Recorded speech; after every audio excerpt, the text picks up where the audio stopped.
So welcome to the 40 Watt. This is our first poetry reading at the 40 Watt, which feels really fun. We have a green room that's actually red, so I learned that.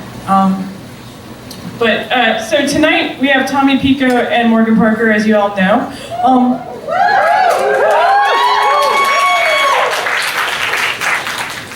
And they have requested that I introduce both of them at once, and then they were going to do some special magic that I know nothing about.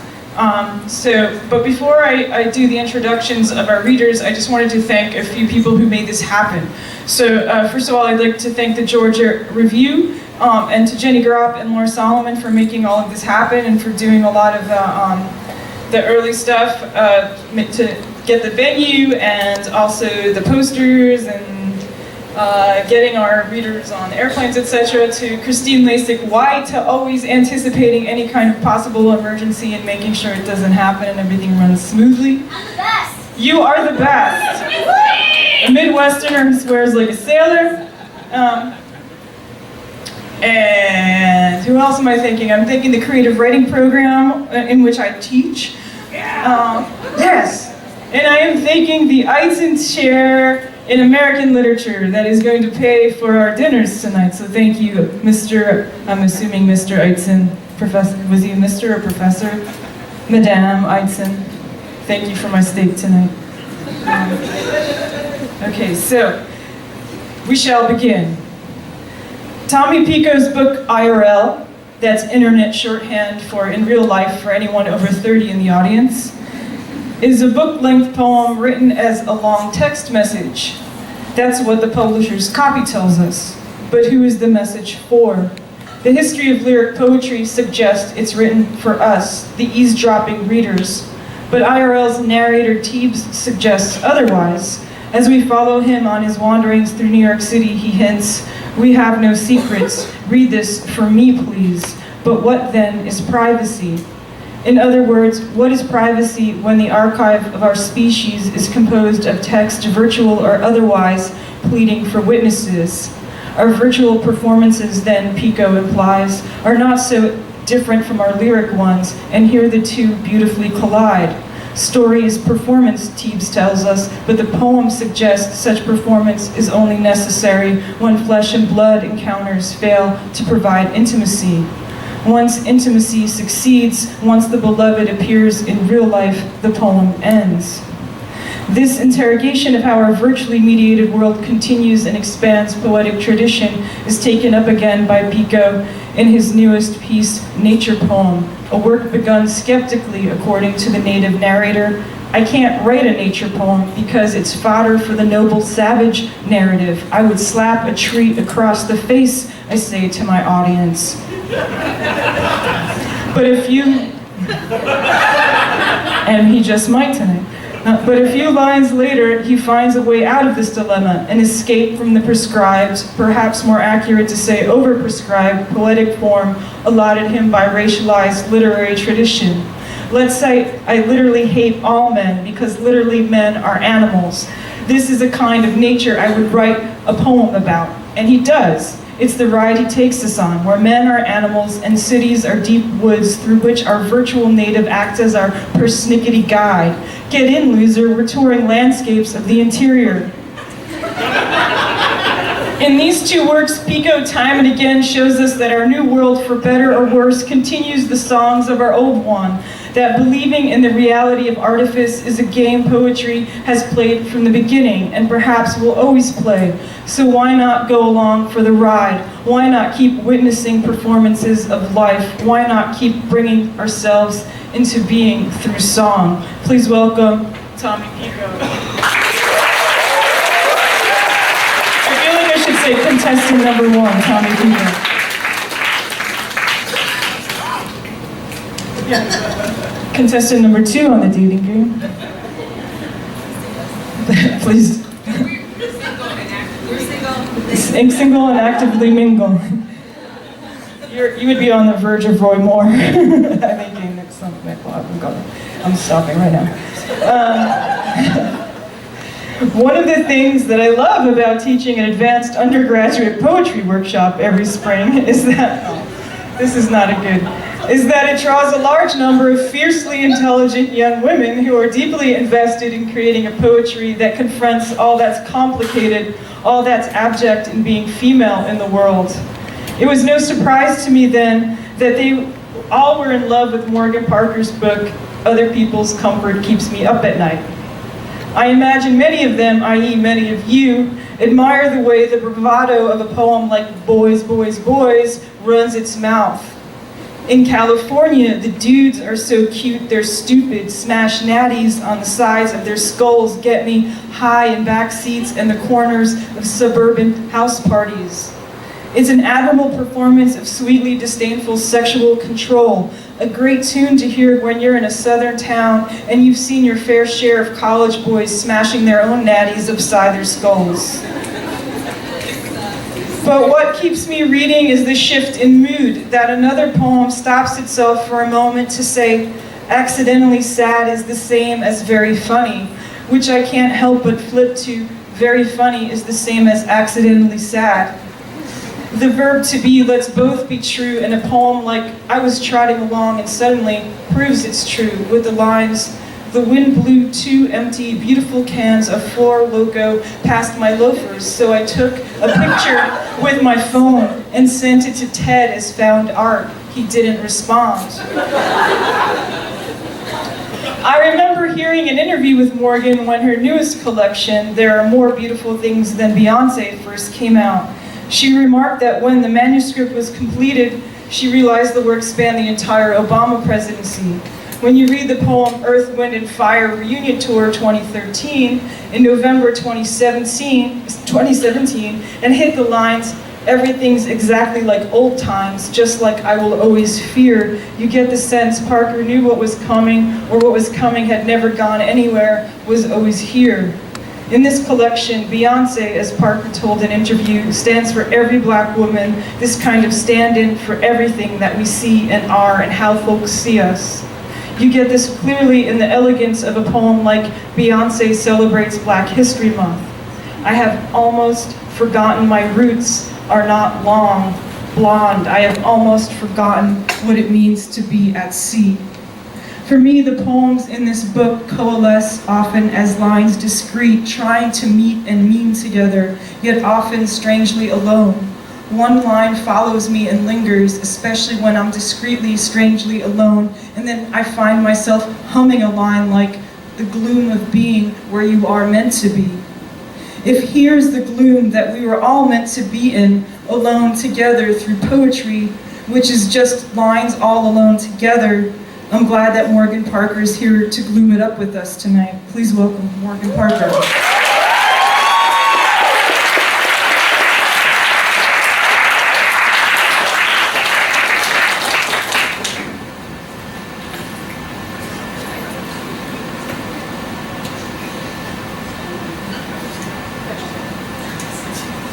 So what we're going to do is, we're going to try to do something that we never did before, which is, we're going to read a poem that the other person wrote, and then we're going to get up to do our 15, 20 minutes or whatever. So Morgan is going to read excerpts from Nature Poem, and then I'm going to read a poem from There Are More Beautiful Things Than Beyonce. I hope you like it, but I think you will. Tommy, you got to bring the light up for you.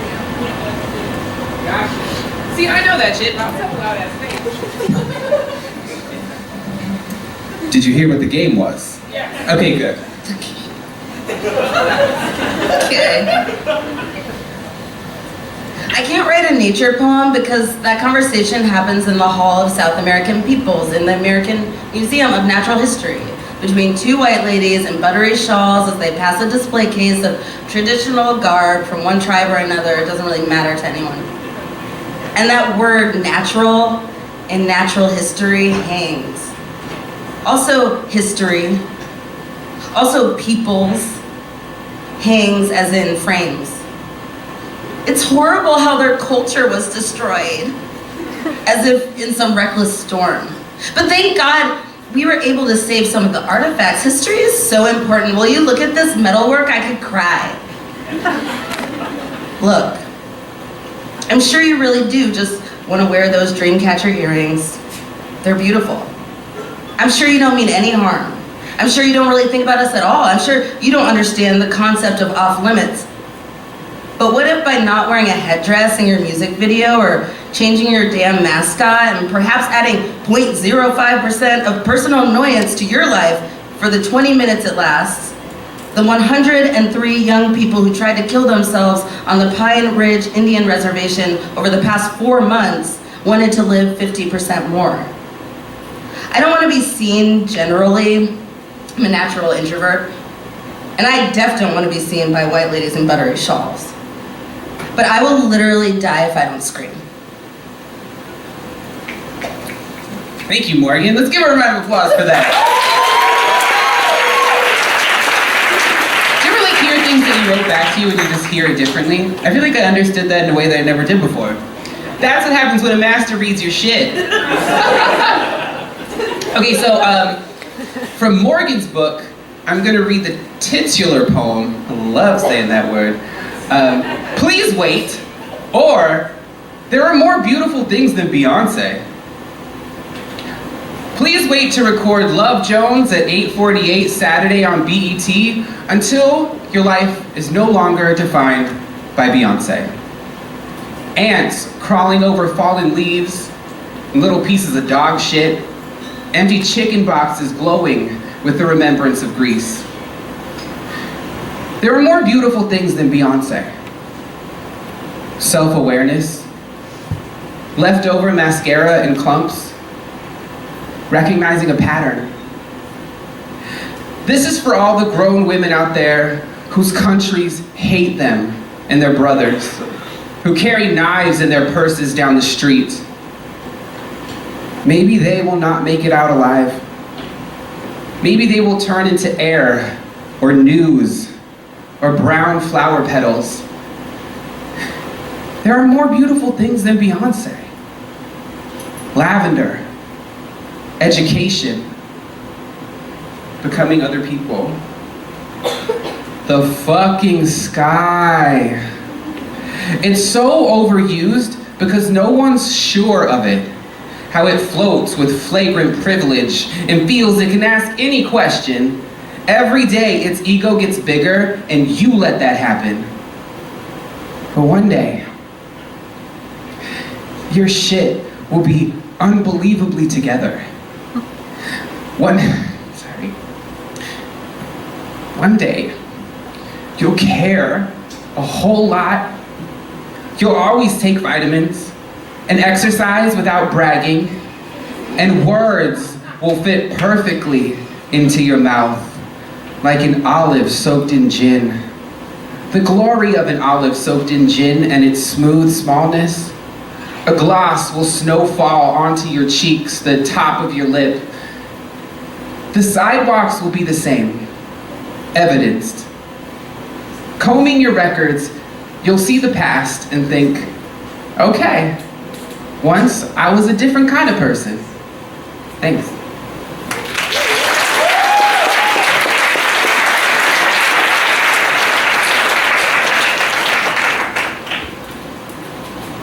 Hi, hello, it's me again, in my own words. I always, first of all, that was rad.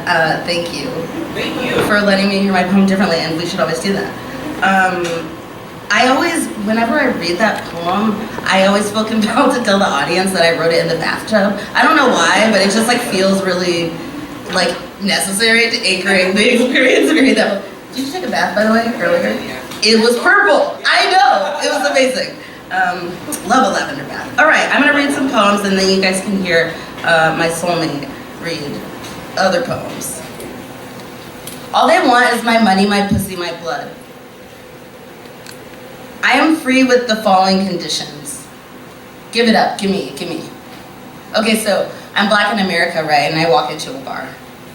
I drink a lot of wine and kiss a black man on his beard. I do whatever I want because I could die any minute. I don't mean YOLO, I mean they are hunting me. I know my pussy is real good because they said so. I say to my friend, I am broke as a joke. I am starving like Marvin Gaye. I'm so hungry I could get it on. There's far too many of me dying. The present is not so different. Everybody looks like everybody I worked with. Everybody looks like everybody I kissed. Men, champion men, and animals. Everybody thinks I'm gonna die. At the museum, I tell the school group about black art. I tell them the word contemporary. I have a nose ring I forget about. I have a brother and he is also black. I'm a little modern to a fault. I say, this painting is contemporary, like you and me. They ask me about slavery. They say Martin Luther King. At school they learned that black people happened. The present is not so different. I'm looking into their black faces. They do not understand that they exist. I'm black in America and I walk into a bar and drink a lot of wine, kiss a white man on his beard. There is no indictment. I could die any minute of depression. I just want to have sex most of the time. I just want my student loans to disappear. I just want to understand my savings account. What is happening to my $5 1 cent? I am free with the following conditions. What is happening to my brother? What if I do something wrong? My blood is so hot and wet right now, I know they want it. I do everything right just in case. I don't want to give away my money, but here I am. So stupid I have to say, here I am. They like to be on top. I'm being set up. I am a tree and some fruits are good and some are bad. The president has never said the word black. Yes, I wrote this in the Obama era, so I always, now I have to be like, the black one. That's the one I'm talking about. That president. Remember that? LOL. The president has never said the word black. To the extent that one begins to wonder if he's broken. It is not so difficult to open teeth and brass taxes. The president is all like 5 on the bleep hand side. The president be like, we lost a young boy today. The pursuit of happiness is guaranteed for all fellow Americans. He is nobody special like us. He says brothers and sisters. What kind of bodies are movable and feasts? What color are visions? When he opens his mouth, a chameleon is inside, starving. I was talking to some students today about like ending a poem, and that was one where I literally jumped up from. I typed that last line and was like, I need to walk outside before I fuck this up. So that's an example. The poem telling you stop right there. Hot and toppiness. Do you guys know who that is? If you don't, please Google it. I don't feel like I have to explain everything to you. There's libraries. I wish my pussy could live in a different shape and get some goddamn respect. Should I thank you? Business is booming, and I am not loved the way I want to be. I am an elastic winter, sympathy and shock, addictive decoration. In the sunlight, my captors drink African hibiscus. They tell me I look regal bearing fruit. I am technically nothing human.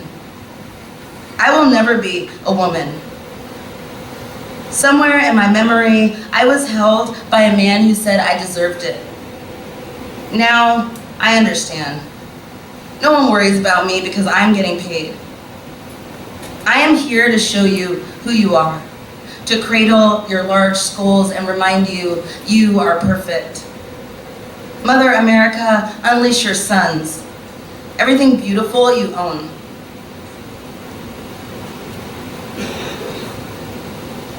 We've been talking about how we're living our rock band dreams by reading here. Personally, in my mind, I can play no instruments and I can't sing at all, but in my mind, I'm in a rock band. It's like a punk band called Emergency Poncho. I don't know. I just feel really punk for a poet. So, another autumn in New York. When I drink anything out of a martini glass, I feel untouched by professional and sexual rejection. I am a dreamer with empty hands, and I like the chill. I will not be attending the party tonight because I am microwaving multiple lean cuisines and watching Wife Swap, which is designed to get back at fathers as westernized media is often wont to do. I don't know when I got so punk rock, but when I catch myself in the mirror, I feel stronger. So, when at 5 in the afternoon something on my TV says, time is not on your side, I don't give any shits at all. Instead, I smoke a joint like I'm a teenager and eat a whole box of cupcakes. Stepping on leaves, I get first night thrill. Confuse the meanings of castle and slum, exotic and erotic. I bless the dark, tuck myself into a canyon of steel. I breathe dried honeysuckle and hope. I live somewhere imaginary.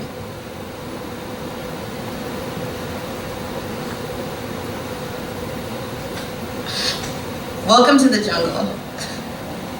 With champagne, I try expired white ones.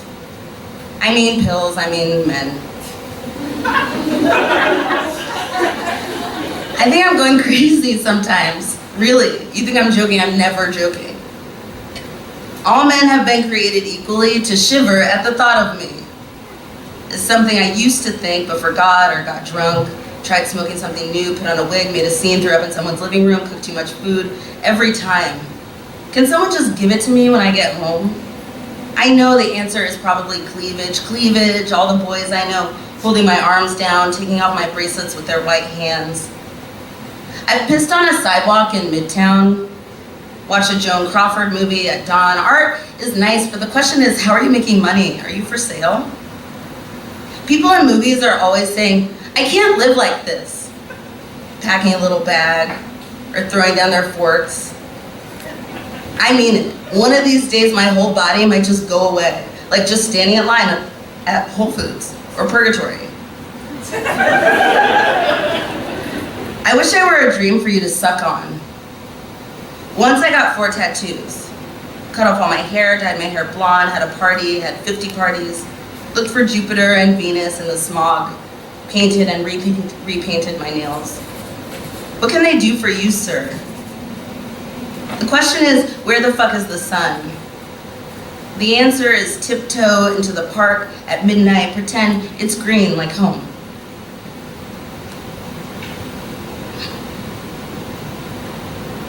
I found, when I was writing that, I had found this like old poem I wrote in like my very first poetry workshop before I was even a poet. I was like taking it as a joke. And I would just like write poems about my roommate and like read them at parties. Truly, that's what it was. It was just like, but I found a line that said, all men have been created equally, to shiver at the thought of me. I was like, it was supposed to be a rhyming poem. And I was like, I'm keeping this. It's funny that I said that. College was weird. Yeah, because I save everything. All right. 13 ways of looking at a black girl. This one goes out to Wallace Stevens, the racist. At Risk, Pretty, Queen Latifah, Nikki Giovanni, Ma, Tina Turner, Sex, Dyke, Ugly, Bitch, Sex, Mama, Nene Leakes, Sally Hemings, Thought, Erykah Badu, Easy, Bipolar, Beyonce, Sex, Kitchen, Rape, Wifey, Nina Simone, Nicki Minaj, Sex, Sex, Whitney Houston, Toni Morrison, I Am Hungry for Myself, Grace Jones, Diva, Slut, Thong, Darky, Michelle Obama, High Yellow, Nappy, Flawless, Audre Lorde, Lena Horne, Lips, Sandra Bland, Sex, Strong, Sex, Sister, Wanda Sykes, Sassy, Witch, Low Income, Sex, Booty, Well Spoken, Issa Rae, Less, Hotep, Beautiful, Hottentot Venus, Sex, Chicken Head, Thick, Alice Walker, Queen, Dead, Sex, Just a Friend, Shonda Rhimes, Trouble, Sick, Sex, Mean, Hair, Bell Hooks, Single, Dying, Tragic, Sex, Help, Carefree, Chocolate, Special, Exotic, Sex, Ratchet, Felicia, Loud, Lost, where is it? I'm gonna read some new poems. Hold on. It's gonna be fine. Now that you see the shirt then. Yeah, I was feeling really just like truthful today. Today. That's true. Invite me to your dinner parties. I know. Okay, these are from a new. Where are the blacks? Are blacks here? Yeah. Oh my God! Hi. I can see you from up here. I'm glad you're here. Cool. All right, these new poems are from my new book called Magical Negro. Magical Negro number 217. Diana Ross finishing a rib in Alabama, 1990s. I always tell folks, I won't be offended if you take out your phones and Google that image because it is literally the most beautiful thing I've ever seen. It is so amazing and just like, I don't know, it's like the most elegant situation. She's literally just eating a rib in like a little negligee and fur coat and like walking down the street. Anyway, since I thought I'd be dead by now, everything I do is fucking perfect. Walking reckless, and men, I suck their bones until they're perfect. I don't sleep with accolades. I don't get touched in the night. All men do is cry and ask me to be their mama. I can't get a decent fuck to save my... When I think about their feelings, I don't care. It's cool.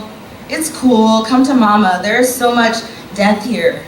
She is casual and almost fragrant, like the word kill doesn't sound as bad as it is. All my friends are sisters and husbands. I'm afraid to be uncharted. I want an empire in my teeth, but I can't be bothered to wear anything but silk. I've grown up less mysterious than my myth. All men do is think I'm looking at them. When I think about them tasting me, don't Google my tits when you can just, unfortunately, I have a body and I'm the only one in charge of it. You know what? I eat the bones too. I'm in the world, nobody cares where I came from. Right, ready to get real sad? Yes. And cold sunset. How I feel about you is smoking a cigarette in the rain. I think about walking into traffic and suddenly your dick. I think about a yellow line and then a road and then an animal. And nothing rises up and horror is a verb. I want to forgive myself for overindulging. Food delivery men see me without a bra more than anyone else.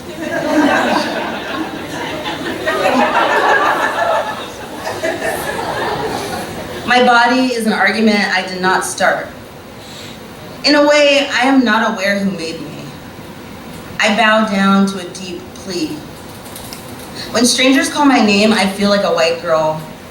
Skin in reverse and a quiet pussy. Nothing helps me not think about universes. I'm funny because I know nothing matters.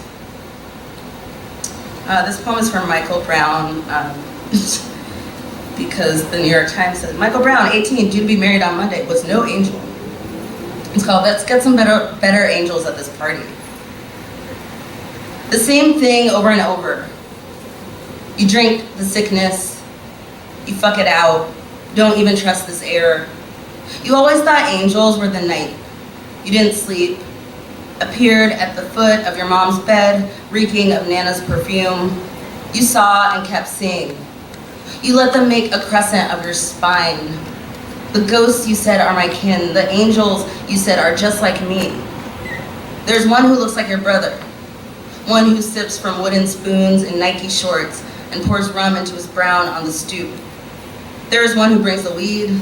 There's one you call your brother. There's one who is a goddamn fool. They are already dead. They live in the future. You see them because you can't sleep. You feel cold. Your daddy said, what is the problem? Angels with ringtones and child support. Angels with PhDs, one in your bed, one who calculates the tip at brunch, one who walks with you into the disco evening, radiating purposefully. August rain is cold. The desert is cold. Verdicts, seasons, verdicts, night, blood, saliva. A cousin of a friend who brought a six-pack, let them all in. Your angels fly outfits. Your angels, second chances, handguns, candy, cigars, mothers for your angels. Some angels don't have mothers. Some angels do not believe. They take the name ghost. They take the name spook. You look at them in the eye holes. You reek of blood and sage. There is one who colors inside the chalk line, and when the police come to break everything, an angel in a polo shirt answers the door, says, "Officers, I'm sorry, I'm not." This is a weird magical Negro from the archives, as it were. This picture, someone sent me this picture, no commentary, just in an email, of Michael Jackson with Tatum O'Neal in the 70s, and he is in blackface. That's real. That's a real thing. That's on the internet. Magical Negro number 89, Michael Jackson in blackface on a date with Tatum O'Neal, 1970s. There, I said it. I've been thinking about buying a gun.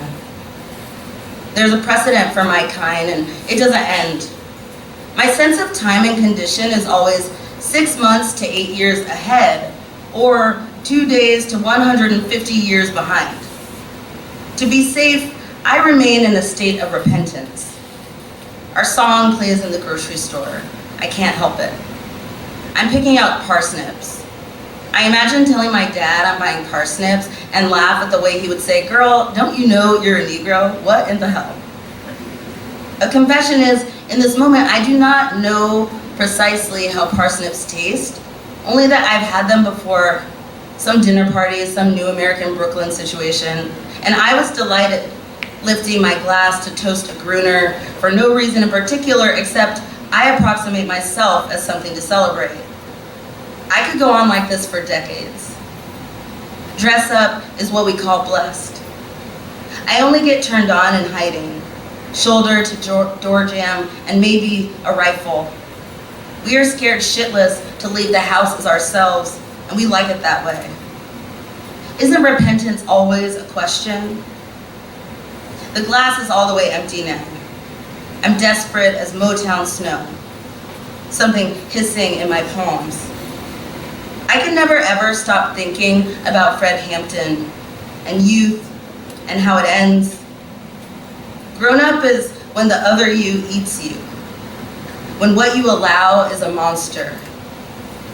Sometimes in bed with white lovers, I ask permission to show my dark. The devils underground are still. The High Priestess of Soul Sunday morning visit to the Wall of Respect. The Impressionism wing strikes me as too dainty for my mood, except for one oil painting by Gustave Caillebotte, Calf's Head and Ox Tongue, which is described in the wall text as visually unpleasant. A bust of an African woman bums me out. This year, I cried at everyone's kitchen table. I spit on the street and was late on purpose and stepped in glass and my dog died and I saw minuses over and over. I'll figure it out. I let a man walk away and then another one. It has taken me exactly this long to realize I could have done something else. I'm being repetitive now, but do you ever hate yourself? Okay. Everything's super normal and regular. I'm fine. I'm in the care of medical professionals. This poem, I have two more. I have a short one and a long one, and you'll be fine either way, because you can't do anything about it. This one takes its title from a line out of Gertrude Stein's 3 Lives. It was summer now, and the colored people came out into the sunshine. They descend from the boat 2 by 2. The gap in Angela Davis's teeth speaks to the gap in James Baldwin's teeth. The gap in James Baldwin's teeth speaks to the gap in Malcolm X's teeth. The gap in Malcolm X's teeth speaks to the gap in Malcolm X's teeth. The gap in Condoleezza Rice's teeth doesn't speak. Martin Luther King Jr. Boulevard kisses the Band-Aid on Nellie's cheek. Frederick Douglass's side part kisses Nikki Giovanni's Thug Life tattoo. The choir is led by Whoopi Goldberg's eyebrows. The choir is led by Will Smith's flat top. The choir loses its way. The choir never returns home. The choir sings funeral instead of wedding, sings funeral instead of allegedly, sings funeral instead of help, sings black instead of Grace sings Black as Knucklebone, Mercy, Junebug, Sea Air.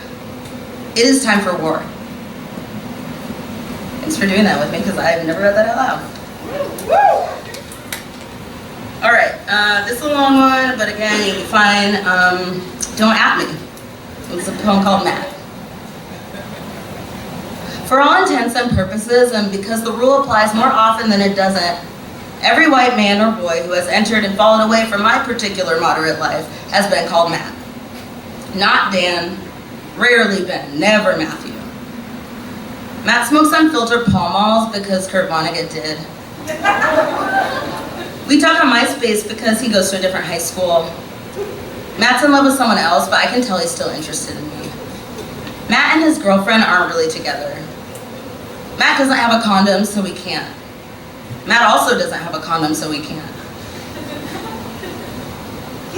Matt loves Modest Mouse. Matt loves Kanye. He loves whiskey. He brings a flask to the park. He tells me I'm beautiful. He likes me. He follows me into the bathroom where I once found a bag of Coke. I tip sideways onto the tile, trying to steady myself on top of him while his legs are spread on the toilet lid. I say, "What about you and Anna?" He says, "Hold your ankles." I made Matt a really good mix CD. Matt's writing a novel. Matt's also writing a novel. Matt says I'm a really good kisser. My friends say I'm too good for Matt. Matt loves his mom. Matt's moving to Berlin. Matt's moving to California. Matt's quitting smoking again. Matt rolls his own cigarettes. Matt has depression. He listens to sad songs. Matt wants a big family. He seems like he would be a really good dad. His family is so white. His favorite novelists are white. His ex-girlfriends are white. He said he would call me. His ex-girlfriends are really skinny. He has this thing where he seems like he doesn't care about anything. Matt's in love with someone else. He thought I was way older than him. He got a new tattoo. He has bad dreams. I miss him. He loves foreign movies. He's stoned all the time. He pulls me into another room. He has a beard and he also has a beard. He kisses me in the other room. He loves my dog. He flirts with me all the time, I think just for fun. Oh, Matt. He knows he's a white man, but doesn't think of himself as a white man.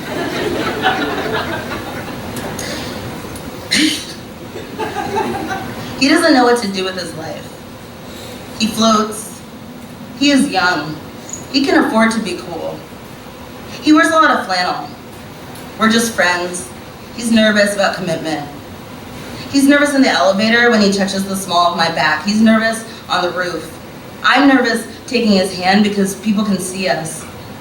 His roommate walks in on us, then gives us shots of gin we all sip in silence. After that, we smoke on his fire escape and make out. We smoke in front of the bar and make out. We make out on an empty subway train, and my back slips around on the hard plastic seat. He pays for my brunch. He texts me all the time, even at the airport.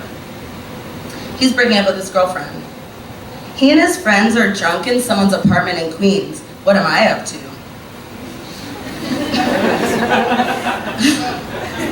He hates his job, but he's totally a genius. He lost his phone, so he has a new number. He hates his job, and what he really wants to do is make art and be happy. He needs to live abroad for a while. He used to be really dumb. He swats his hair from his forehead and says, "Of course he'll call." I always ask, but I'm gonna stop asking. I'm nervous he doesn't understand. He didn't grow up with many black people. He knows he is part of the problem. He just believes in love and knowledge. Matt. Each one more beautiful than the last. Each one with more intricate ennui. I could never love him. He floats. I can't stop loving him. Matt knows the bartender. Matt studied comparative literature. He still loves his ex, I just know it. He says, "I like talking to you." He says, "Watch your head," as I ride him in his dorm room bunk bed. He's so sorry he didn't call, it's just that things have been busy and weird. Matt and I sneak out of a movie to hook up in his car. Matt is afraid of me. He and I are hanging out this week, I think, to watch movies or something, I guess maybe. He's never met anyone like me. Things are just super casual with us. Neither of us are looking for a relationship. Matt loves relationships. He slept with my friend. I can't tell if he's into me because I'm black or because I'm not that black. And either way, I feel bad. I feel it in my stomach's basement. Matt can't want me. I am not forever. Matt has kissed me hundreds of times, and he kissed my ancestors too. He held them down and kissed them real good. He was young and he could afford it. When he touched them, they always smiled, almost as if it had been rehearsed. Thank you all.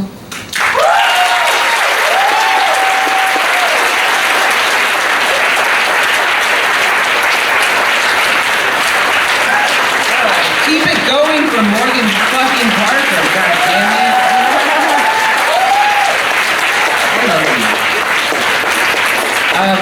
So I'm kind of dumb. I didn't have enough like foresight to think about this before I got on stage, but like I am out of my beer and thing. And if anybody at some point has like time or is like kind-hearted, I will totally get you back. I had one of these like Anchor steam beers and a shot of well whiskey. I would take that and love you forever. So I'm gonna read from my book, Nature Poem. Me and Morgan's book both came out on Tin House. I had an agent who promised that if I turned a zine that I wrote called Nature Poem into a book, she would get me a book deal. That didn't happen. Morgan got it for me actually though. Because Tin House published her book and then she was just like, hey, so I have this friend, he has this manuscript, it's great, take a look at it. And they were like, oh my God, yes. So it's all due. It's a pitch letter and videos. It's like 3 paragraphs long.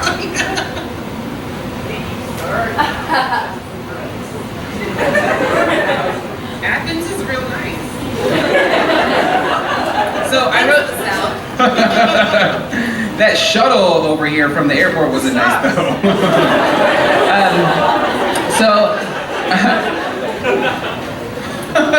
Topical.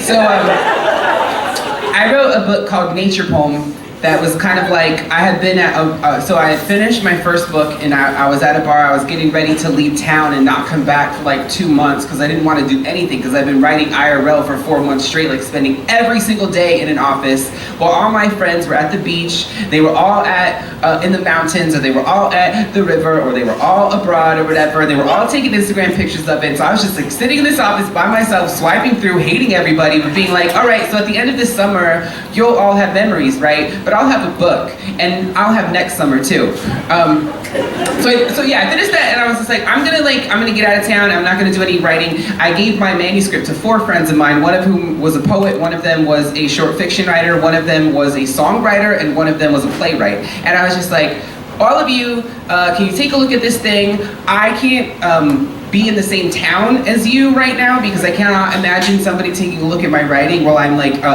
across the subway from them. So I went to Portland. The night before I left, I was hanging out with my friend Lauren, and she was talking about I would never eat watermelon and fried chicken in front of white people.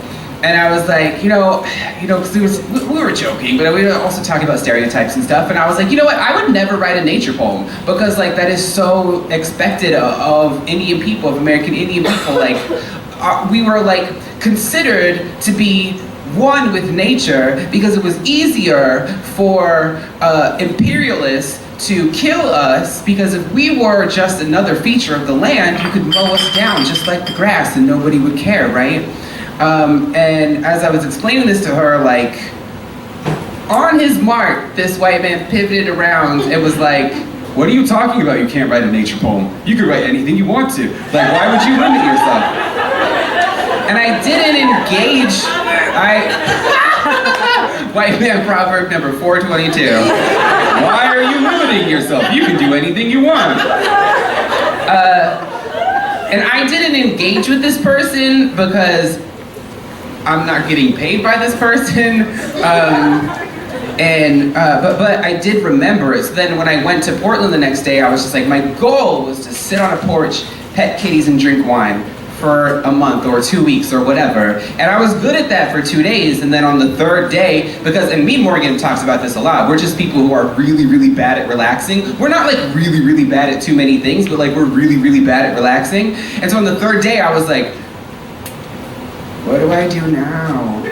But that argument, that man, his voice was still in my head, and I was like, this is why I can't write a nature poem. And then I ended up writing a nature poem. So here we go. The stars are dying, like always, and far away, like what you see looking up is a death knell from light, right? Light years, but also close, like the sea stars on the Pacific coast. Their little arms lesion and knot and pull away. The insides spill into the ocean. Massive deaths. When I try to sleep, I think about orange cliffs, bare of orange stars, knotted, glut. Waves are clear, anemones and shit, sand crabs and shit, fleas. There are seagulls overhead. I swore to myself I would never write a nature poem. The sand is fine. They say it's not Fukushima. I feel fine in the sense that I've been feeling very thin because I've been doing Tracy Anderson DVD workouts on YouTube, keeping my arms fit and strong. She says, reach, like you're being pulled apart. I can't not spill. Sometimes what you see is what you glut. And there are sometimes insides. I'm gonna have to put this here. It's easier to turn pages this way, but I'll return to it later, don't worry. I can't write a nature poem because it's fodder for the noble savage narrative. I would slap a tree across the face, I say to my audience. Let's say I'm at a pizza parlor. Let's say I'm having a slice at the bar. This man walks in to pick up his to-go order. Let's say his order isn't ready yet, and he's chatty. Let's say I'm in Portland because people don't talk to me in NYC. Let's say he's like, meatballs are for the baby, pizzas for the little man, Caesar salads for the wife, and the beer. He points to the beer and then thumbs at himself. Beer's for me. He has one of those cracked skin summer smiles. He keeps, and that's how I'm like, he was white.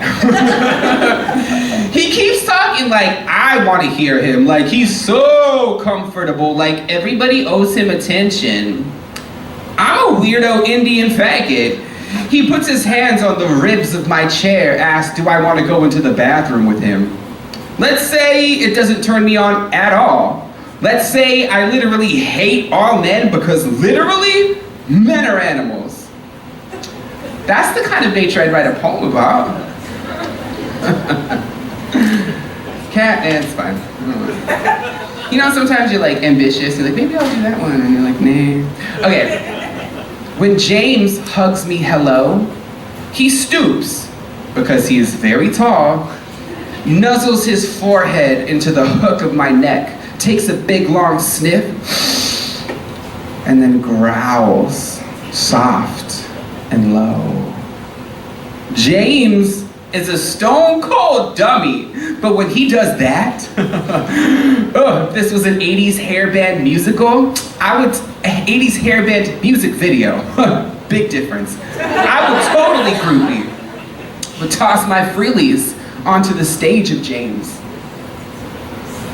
Oh, but you don't, let me get my voice back.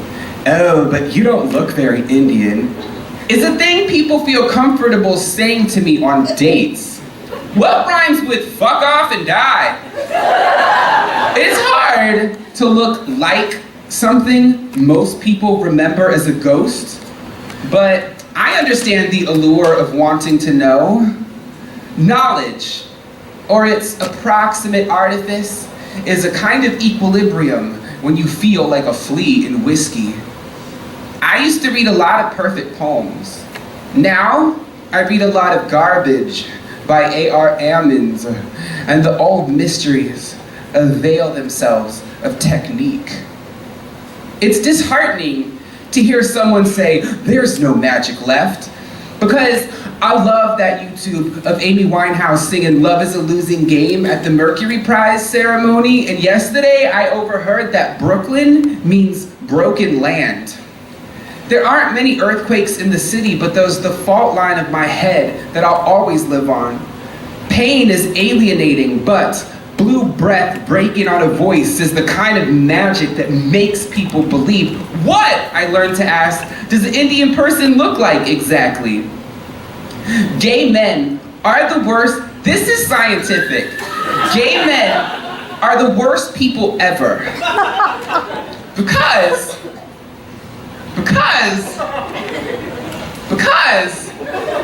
if they don't want to fuck you, you're nothing to them. But they love dogs. Like, oh, pupper, like, let me feed you. I'm like, last night, I had a dream that I was a ghost who gave blowjobs. And that's pretty much the experience of dating in the city. I meant that for my city, but apparently every other city I go, everyone's like, yeah, that's what it's like here too. I'm like, this place is garbage. When I say I'm having a catfish banh mi, what I mean is leave me alone. What I mean is I love candy, but I'm an adult. I only let myself have candy at the movies. So I've been going to the movies a lot. Sometimes on dates I buy the box of Gold Bears but keep them scrunched in the cup holder or the armrest because I don't want him to think I'm the kind of adult who still hoovers candy, by which I mean I don't want to be the kind of adult who still hoovers candy, but fuck, I still bought him like in good fun was gonna offer him some, but he doesn't like sweets. And I thought too long about the prospect to box the gummies breach. We've been kind of cuddling, so the flick is halfway over and all those other snacky losers finish their soppy nachos just wrapped in the movie like a normal person, and it's way past the crinkling hour, but hallelujah, he has to pee, so I quick rip the shit like a bird neck, eat a handful of gummy bears, shove the box back in my backpack before he gets back. NBT, crisis averted, the earth, a golden orbit of simplicity. We are the last animal to arrive in the kingdom. Even science will tell you that. My father takes me into the hills. We cut sage. He tells me to thank the plant for its sacrifice, son. Every time I free a switch of it, a burst of prayer for every leaf. I'm swole on knowing this, sharing the pride of plants. My mother waves at oak trees. A doctor delivers her diagnosis. When she ascends the mountains to pick acorn, my mother motherfucking waves at oak trees. Watching her stand there, her hands behind her back, rocking, grinning into the face of the bark. They're talking to each other. I'm nothing like that, I say to my audience. I say, I went to Sarah Lawrence College. I make quinoa and shit. Once on campus, I see a York peppermint patty wrapper on the ground. I pick it up and throw it away. "Aw, you're such a good Indian," says some dick walking to class, so I no longer pick up trash. I do though, but I don't tell people about it no more. I shoot through your stupid sky like a stupid sky. You're like the third convertible in a row, or like seafoam socks in our fat far Rockaways. I can't look you in the eye and listen at the same time. You're not stupid at all. You say things like the skin of art. But here with me, in the back of this margarita, oh, you must be very stupid. People wear stupid shirts that button all the way to the top of the tower and inevitably fall. I look too much into the mirror of my worst self, so life feels like always breaking in a new pair of shoes. And my hunch is we'll be naked soon, having sex like those hand soaps that smell like parsley. Sort of refreshing, but chemical. Nothing like the real thing. And you would probably notice if we fucked with all my clothes on because you're of course so hazel and stupid. Nothing can fall that wasn't built, except maybe my self-esteem. Because I have a hunch that I was born with it intact, and then America came, smacked me across the face and said, like it. And the sick thing is getting smacked across the face makes me so wet right now. And that's probably why poetry. Because in order to get inside, a poem has to break you. The way the only thing more obvious than your body is leaving your shirt on in the pool. Stars are characters in the tome of the night sky, which I should work more at deciphering, but no, I'll sit here and think about the sequel to A Beautiful Mind I just invented called A Ugly Bag. And literally can't stop giggling to myself. I've read this like 152,000 times, and I still crack my goddamn self up. And literally can't stop giggling to myself in the cool, quiet office like it's bad. Like it's a high school math test someone farted situation. Tracing shapes in the stars is the closest I get to calling a language mine. The ripening mango. 3 snaps in a Z formation. Amy Winehouse. Naming is basic and audacious. Acclaim. My ideal power couple name is Tomcula, because that's Tommy and Dracula. Because I'm pretty sure that ancient horror faggot could get it. Plus, I'm into upward mobility. I know my way around caskets. And I would love to mist myself through doors. I sit in the cool, quiet office and invent myself some laughs in an attempt to maneuver from a sticky kind of ancestral sadness. Being an Indian person in occupied America. And the magic often works until I think, why is it so damn hard to spell maneuver? Why does it always look wrong? My great-grandparents had almost no contact with white people, like the shudder of a poem is the only place where I can illusion myself some authority. Everyone remembers the weather when discovering a body. I think it's perfectly natural to look skyward. I'm good with that one. Morgan read that one. My singing teacher says, just focus on your breath. I don't know how to explain this next part other than to say, I don't find breathing very relaxing, Pam.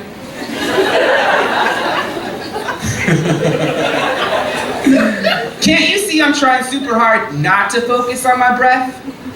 I'm trying to forget. I look up at night thinking. I'm getting dizzy, so I have to sit down. How many of you are there up in the flat sky outside the city? Vibrato is great on a lake with the Doug firs pointing upwards, but I can't help it. I miss the city. I miss the city when I'm in the city. Where am I?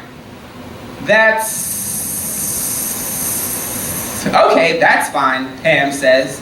Move to the country of your breath. But you still have to sing the note, and the next one, and the next. You can't, who dis? That's actually literally a page in this book. You can't be an Indian person in today's world and write a nature poem. I swear to myself, I would never write a nature poem. Let's be clear, I hate nature. I hate its guts. I say to my audience. There's something smaller, I say to myself. I don't hate nature at all. Places have thoughts. Hills have backs that love being stroked by our eyes. The river gobbles down its tract as a metaphor, but also about its day. The bluffs purr when we put down blankets at the downturn of the sun and laugh at a couple on an obvious OkCupid date. And even more stellar, the jelly bean moon sugars at me. She flies and beams, and I breathe. Fuck that, I recant. I slap myself. Let's say I live in NYC. Let's say I was the first person in my family to go to college. Let's say, I like watching New Girl on Hulu. This is the difference. Some see objects in the earth where I see lungs. Sky Mother falls through a hole, lands on a turtle. A Hole is my favorite band. When a star dies, it becomes any number of things, like a black hole or a documentary. The early universe of our skin was remarkably smooth. Now I stand in a rapidly dampening Christina Aguilera tea. The first stars were born of a gravity, my ancestors. Our sky is really the only thing same for me as it was for them, which is a pretty stellar inheritance. I don't know how they made sense of that swell up there, how they survived long enough to make me, and I'm sort of at war with sentimentality generally, but that absence of an answer, yet suggestion of meaning, isn't ultimately that different from a poem. So I started reading the stars. Nothing is possible until it happens, like digesting sulfur instead of sunlight or friends with benefits. Poems were my scripture, and the poets my gods, but even gods, especially gods, are subject to the artifice of humanity.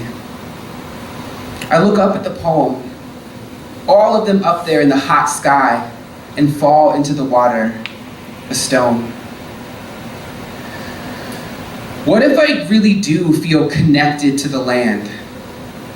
What if the mountains around the valley where I was born, what if I see them like faces when I close my eyes? What if I said hi to them in the mornings and now all their calls go to voicemail? What if I would ride my big wheels down the drive too fast, head first into the chaparral, and I'd steal myself from them scratchy, haven't felt the pulse? What if I said sorry under my breath when I sat on moss on the rock at the crick behind myself?